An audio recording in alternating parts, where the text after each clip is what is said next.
If you're keeping score, this brings the superdelegate count for Hillary Clinton to 266, for Barack Obama 244. By the way, since Pennsylvania, Senator Obama has picked up 7 superdelegates. Senator Clinton has picked up 4, including the governor of North Carolina, which took place earlier today. And another campaign alert. Barack Obama is definitively distancing himself from his former pastor. He did it just a short time ago at a press conference. Senator Obama said that he had given the Reverend Jeremiah Wright the benefit of the doubt when this controversy first surfaced, but now has expressed his personal disappointment. Here's what he had to say. Whatever relationship I had with Reverend Wright has changed as a consequence of this. I don't think that he showed much concern for me. More importantly, I don't think he showed much concern for what we were trying to do in this campaign. Joining me now is Democratic strategist Keith Boykin. He's right there, and Republican strategist Kellyanne Conway. She's also the president of the polling company, Inc. Thank you both. So, Keith, how effective do you believe Senator Obama was in separating himself from the Reverend Wright? I think it was an important step for Senator Obama today to distance himself from Reverend Wright in the way he did. I do think he did a good job in terms of convincing people who were on the fence and people who were likely to support him anyway. But I have to tell you, I'm sure that the people who don't like him, who never did like Senator Obama, will try to use this Reverend Wright story as long as they can, and they're going to try to exploit it in every way they can.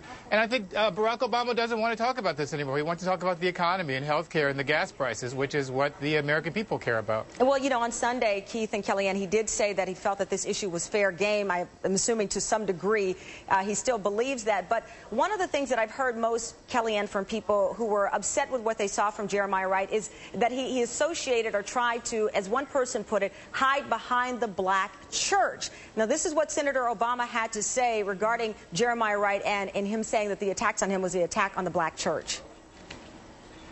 I did not view the initial round of sound bites that triggered this controversy as an attack on the black church. I viewed it as a simplification of who he was, a caricature of who he was. Is that a convincing enough argument, in your opinion? Yes, I think this showed true leadership on the part of Barack Obama to actually call your former pastor and mentor, as he has called him now, a caricature.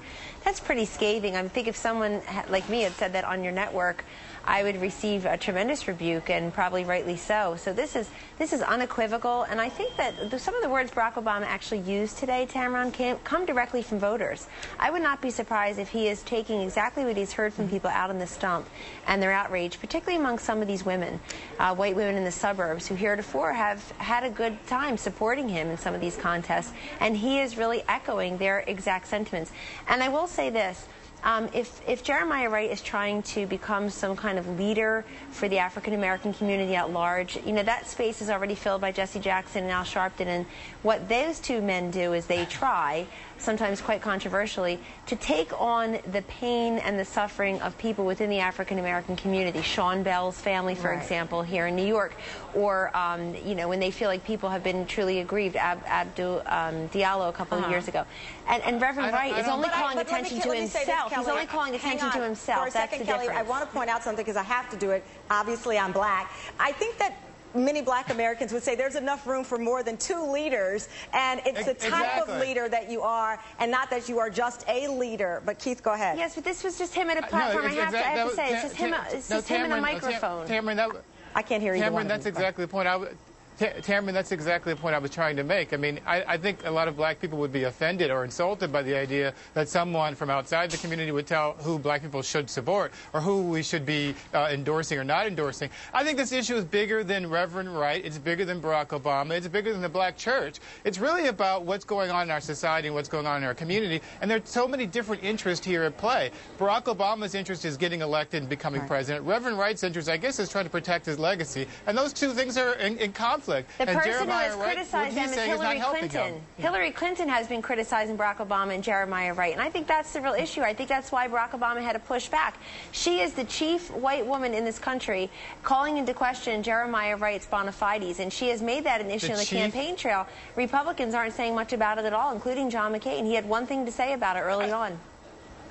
I don't understand. You said she's the chief white woman in this country. I've never heard that statement before about Hillary Clinton. It's kind of interesting. No, she has been the chief critic of Jeremiah Wright. You're saying that people would take umbrage of folks outside the community saying who they should support, and it's really Hillary Clinton and her campaign who have called into question. I hate to interrupt you guys on this point because I know that a lot of people, I can't imagine, ears were perked up when Kellyanne did say chief white woman. My ears perked up. But we are out of time. I understand what you meant by Kellyanne. I completely do, and I hate to cut you both off. Thank you both.